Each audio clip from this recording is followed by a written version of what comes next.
جبت بقى لون شاري فرح اختي بقى لونه كده النهارده زي ما انتوا وقلت لازم شايفين اعمل قدامكم مكياج للعين خطير اللون ده يغطي عليها من هيغطي كل الاخر. العين قلت بقى انا هجيب ويبقى البالت واسع بتاعتي، كده.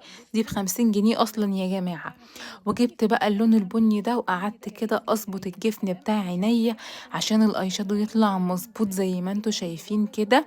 وتلفت وارسم نظر الرسمه العين حلو لان انا وتحط ناويه اعمل بقى كمان حته لازم رسمه تحط عين تديها هجننها زي بصراحه، شكل هخليها واسع تندم انها ما وهنديها خلتنيش انا اللي اعمل لها شكل كده مكياج. جانبي وخدت نفس اللون كده تحت، واسع. وبعدين خدت من جبت اللون بقى برضو الاسود الاي كده شادو وشديت ونزلت العين على لبره زي ما انتوا شايفين شفايفي علشان كده خاطر برضو حطيت هوسع العين. شادو وهجيب شفاف ايلاينر ابيض عشان وهفتح هيوسع العين من العين الاخر شوية عشان ادي للعين وهعمل وسع بقى ان وتبقى انا العين امشي بقى على منورة. الخطوط دي وهملى العين من جوه من جوه بالابيض. عينيا ولسه بقى بالظبط هنركب كأني الرموش بجيب كمان، ده اللوك بقى لسه البراونز هيسخن اكتر من بالمسكرة كده. او عايزاكم بقى تقولولي بالحتة رأيكم. دي هعمل بقى زي ما دمج قلت كده لكم كويس كان قوي المثل بتاع وبعدين